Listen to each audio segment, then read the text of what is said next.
Hello students, good afternoon. This is the time for computer class and I am your computer teacher. So we are continuing the lesson database concept. So in database concept, in my last video, I discussed about the keys like primary key, candidate key, alternate key, foreign key, their definitions, where they are used and so on. I also discussed about view, what is view. So today in this video I am going to discuss about MySQL.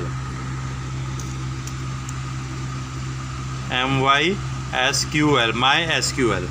So MySQL is generally a free open source RDBMS that uses SQL language. So what is MySQL? We can say MySQL is a freely available open source relational database management system that uses SQL. So we can download it from www.mysql.org. We can download it from here. So in MySQL database, generally the tables are created where the informations are stored, and a single MySQL database, it can contain a large number of tables and thousands of records can be stored in those tables. It provides us a great facility for storing, maintaining and accessing the data. So MySQL is a open source RDBMS that uses SQL language to perform its job. So MySQL database system generally consists of MySQL server instance and MySQL database. So MySQL database system, it is a combination of MySQL server instance and MySQL database. So it is a combination of both. So generally MySQL uses the client server architecture. It uses client server architecture model in which the server runs on the machine where there is a database and the client is connected through the network. So first we have server. So what does the server do? MySQL server generally listens for the client request. Whatever request is sent by the client, MySQL server generally accepts the request and it provides the information stored in the database according to the request. Next we have client. So what is client? Client are the programs that are connected to the database server and issues a query. So the server accepts the request, search for the information and provides the necessary information. So MySQL database जो है वो आपका MySQL server और MySQL database के combination पे काम करता है. तो MySQL सर्वर जो है, MySQL जो है वो आपका क्लाइंट सर्वर आर्किटेक्चर के ऊपर बेस्ड होता है, जिसमें जो सर्वर होता है वो उस मशीन में होता है जिसमें डेटाबेस है और क्लाइंट जो होता है वो उस सर्वर से कनेक्ट होता है अपने नेटवर्क से. तो इसमें जो सर्वर होता है MySQL सर्वर, जब भी कोई रिक्वेस्ट भेजा जाता है तो MySQL सर्वर क्लाइंट के उस रिक्वेस्ट को एक्सेप्ट करता है और फिर जो भी नेसेसरी इन्फॉर्मेशन चाहिए उसको डेटाबेस में ढूंढ के उसको वो इन्फॉर्मेशन प्रोवाइड कराता है. क्लाइंट कौन होते हैं? क्लाइंट वो प्रोग्राम्स होते हैं जो डेटाबेस सर्वर से कनेक्ट होते हैं और क्वेरीज भेजते हैं या किसी भी इन्फॉर्मेशन की इनको ज़रूरत है तो उसके लिए वो रिक्वेस्ट भेजते हैं सर्वर के पास में. तो इस टाइप से जो MySQL है वो सर्वर और क्लाइंट आर्किटेक्चर के ऊपर वर्कआउट करता है. Now we come to the topic MySQL and SQL. MySQL and SQL. So MySQL एक डेटाबेस है और SQL क्या है? SQL वो लैंग्वेज है जो क्रिएट करता है या ऑपरेट करता है RDBMS पे, रिलेशनल डेटाबेस पे, जहाँ पे कई सारे डेटाबेस को जब आपस में लिंक किया जाता है तो वो रिलेशनल डेटाबेस बन जाता है. तो जो SQL है वो एक प्रोग्रामिंग लैंग्वेज है जो अलाउ करता है कि डेटाबेस को क्रिएट करना, उस पर ऑपरेट करना। तो SQL में कई सारे कमांड्स होते हैं जिनको लगभग हर relational database management system recognise करता है। सो SQL is a language that allows you to create and operate on RDBMS. So SQL is the set of command that is recognized by all the RDBMS. तो SQL के जो statements हैं उनको कई categories में divide किया जाता है, लेकिन मेनली 3 कैटेगरीज हैं। बाकी कैटेगरी तो लगभग 7 या 8 हैं, लेकिन 3 कैटेगरीज ही मोस्टली यूज़ किया जाता है। सबसे पहला आता है आपका SQL स्टेटमेंट्स। SQL स्टेटमेंट्स इनकी कैटेगरीज, तो सबसे पहला जो आता है आपका इसमें आता है वो DDL। DDL stands for data definition language. Data definition language. So जो DDL है ये आपको वो स्टेटमेंट प्रोवाइड कराता है क्रिएशन के लिए, मैनिपुलेशन के लिए या डिलीशंस के लिए, टेबल, इंडेक्सेस, व्यूज़ एक्सेट्रा। सो टेबल, इंडेक्सेस या व्यूज़ से रिलेटेड जो भी कमांड्स की आपको ज़रूरत पड़ती है उनको क्रिएट करने की, उनको मैनिपुलेट करने की, उनको डिलीट करने की, वो सारे कमांड्स आपके DDL में अवेलेबल होते हैं। नेक्स्ट आता है हमारा DML, data manipulation language. Data manipulation language DML। तो DML जनरली हमें वो स्टेटमेंट प्रोवाइड कराता है जैसे कि एंटर, अपडेट, डिलीट, ये सारे स्टेटमेंट्स जो हम क्वेरीज, टेबल के क्वेरीज पे परफॉर्म करते हैं। तो जो डेटा मैनिपुलेशन लैंग्वेज कमांड से ये कमांड अलाउ करता है हमको कि हम परफॉर्म करें डेटा मैनिपुलेशन।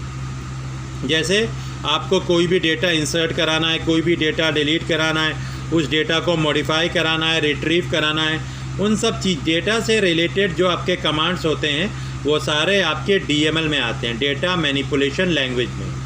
थर्ड आता है आपका ट्रांजैक्शन कंट्रोल लैंग्वेज, जिसे TCL कहा जाता है।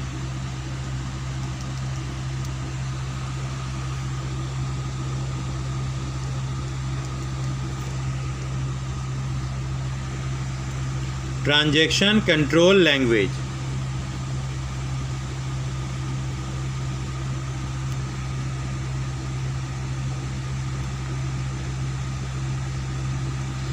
यहाँ सबसे पहले ट्रांजैक्शन वर्ड समझने की ज़रूरत है कि ये ट्रांजैक्शन वर्ड होता क्या है। हम कह सकते हैं कि जो ट्रांजैक्शन है it is A complete logical unit of work. Transaction जो होता है वो मतलब कंप्लीट लॉजिकल यूनिट होता है किसी भी वर्क का। फॉर एग्ज़ाम्पल, अगर किसी फ़ाइल को अपडेट करना है तो जो ट्रांजैक्शन है इसमें आपको फ़ाइल को ओपन करना पड़ेगा, फ़ाइल को रीड करना पड़ेगा, फ़ाइल को चेंजेस करना पड़ेगा और फिर वापस ये सारे चेंजेस आपको वहाँ पे स्टोर करना पड़ेगा। तो ये जो पूरा कंप्लीट यूनिट है जिनमें 4 स्टेप्स इन्वॉल्व किए गए। कौन कौन सा 4 स्टेप्स इन्वॉल्व किए गए? फ़ाइल को ओपन किया गया, फ़ाइल को रीड किया गया, चेंजेस किए गए और वापस उसको स्टोर बैक किया गया। ये 4 स्टेप्स मिलके ट्रांजैक्शन कहलाते हैं। सो ट्रांजैक्शन क्या होता है? Transaction is the complete logical unit of work. हम कह सकते हैं it is the complete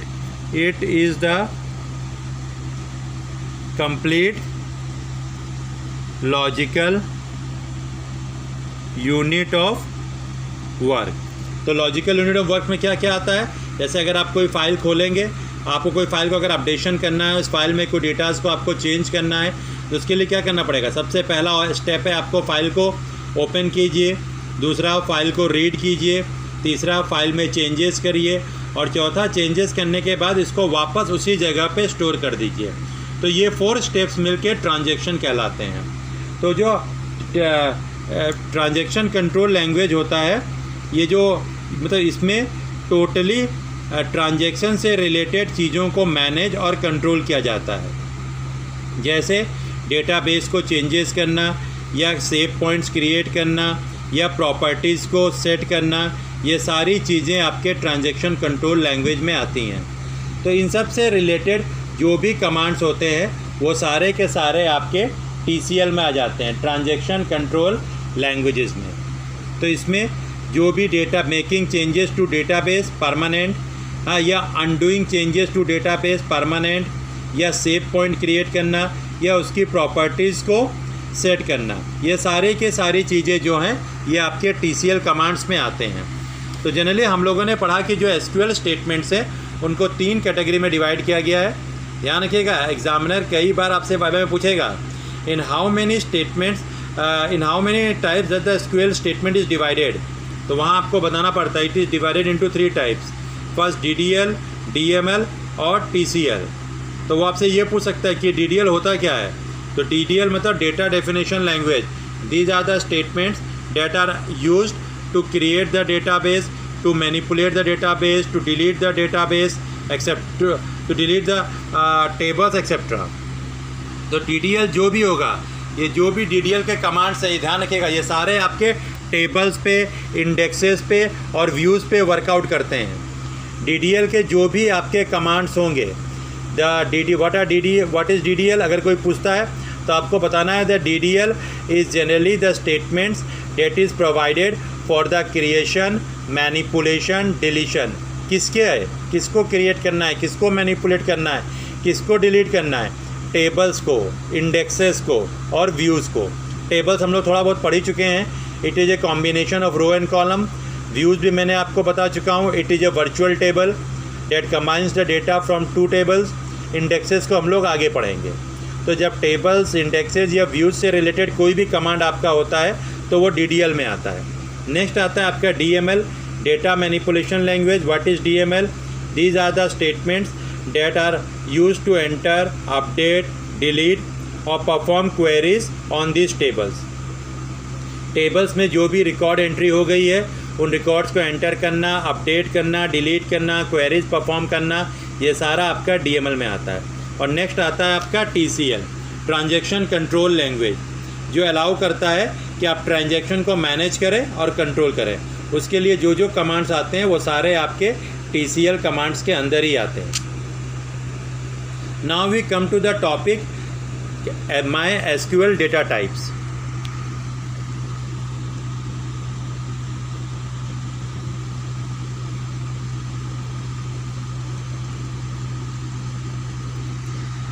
MySQL data type. तो डेटा टाइप्स होता क्या है?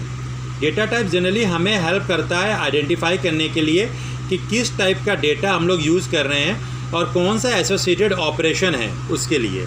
Data type generally tells us the type of data that we are using और it help us to identify the type of data and the associated operation for handling it. Data types हमें ये बताता है कि किस type का data है और कौन सा ऑपरेशन इसके ऊपर परफॉर्म किया जा रहा है।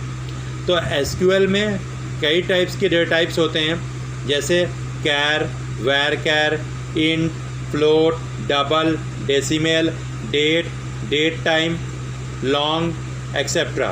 मैं आपको इसका एक चार्ट सेंड कर दूंगा जितने भी डेटा टाइप्स के हैं। अब यहाँ पे अगर मैं लिखूँगा तो बहुत लंबा टाइम वेस्ट हो जाएगा इसके लिए।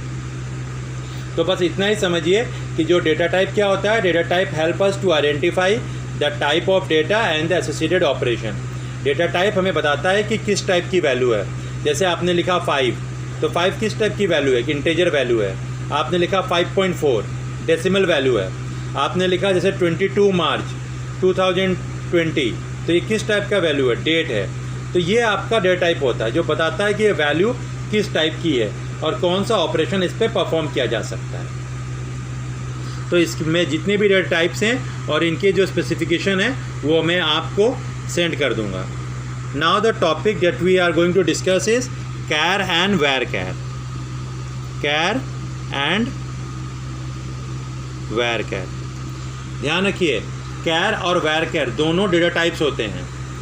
तो कैर डिफरेंस जो होता है कैर और वैर कैर में वो होता है फिक्स्ड लेंथ का और वेरिएबल लेंथ का। कैर का लेंथ फिक्स्ड होता है और वैर कैर का लेंथ वेरिएबल होता है। इसका मतलब अगर कैर में आपने कोई भी, जैसे हमने लिखा है कैर, जो कैर है ये आपका फिक्स्ड लेंथ होता है और जो वैर कैर होता है ये आपका वेरिएबल लेंथ होता है। मान लीजिए आपने लिखा कैर नेम और नेम में आपने साइज़ दे दिया मान लीजिए 50। तो अब अगर मैक्सिमम 50 कैरेक्टर्स तक ही लिया जाएगा, 50 से एक्सीड नहीं होगा। लेकिन मान लीजिए अगर किसी का नाम 46 कैरेक्टर तक आता है तो जो लास्ट के 4 कैरेक्टर्स बचेंगे वहाँ पे आपका ब्लैंक ऐड कर दिया जाता है। जो लास्ट के आपके जो स्पेस, जो लास्ट का जो आपका वो साइज़ बचता है वहाँ पे आपका वो स्पेस ऐड कर दिया जाता है या ब्लैंक ऐड कर दिया जाता है। लेकिन साइज़ कम नहीं की जाती, साइज़ उतना 50 ही रहेगा। सो दिस इज़ अबाउट कैर। और वैर कैर में क्या होता है, जैसे हमने लिखा वैर कैर नेम साइज़ 50। तो अगर किसी की नेम अगर 30 बाइट में ही आ जाता है तो उसकी साइज़ 30 बाइट ही रहेगी, वहाँ पे कोई भी आपका स्पेस ऐड नहीं होता है। So this is about the char और वैर कैर। अगर एक्सीडिंग, अगर 50 से ज़्यादा अगर कैरेक्टर वहाँ पे जाता है तो वो आपका एक एरर डिस्प्ले होगा, लेकिन कोई भी ब्लैंक्स ऐड नहीं होंगे। मान लीजिए 50 की जगह अगर किसी का नाम 30 कैरेक्टर्स में ही आ जाता है तो उसकी साइज़ 30 बाइट ही होगी, फिर वहाँ पे ब्लैंक स्पेस नहीं ऐड किए जाएंगे 20। जब आप इसका साइज़ निकालेंगे तो 30 बाइट ही आएगा। लेकिन यहाँ पे कैर में अगर किसी की साइज़ मान लीजिए 50 की जगह अगर 30 बाइट ही आती है तो बाकी जो 20 स्पेस है वहाँ पे आपका ब्लैंक ऐड किया जाता है। तो जब भी आप इसका साइज़ देखेंगे तो साइज़ आपको 50 ही दिखेगा, भले ही वो उसने 30 बाइट में ही अपना वर्कआउट को परफॉर्म कर लिया है, लेकिन बाकी जगहों पे ब्लैंक ऐड करके उसको 50 कर दिया जाएगा। जबकि वैर कैर में अगर उसका साइज़ 30 बाइट है तो 30 बाइट ही दिखाया जाएगा और एक्स्ट्रा स्पेस नहीं ऐड किया जाता। This is the basic difference between char and वैर कैर। So I hope my this video is clear to all of you. अगर आपको कोई भी डाउट्स है you can send me the queries related to this. Thank you.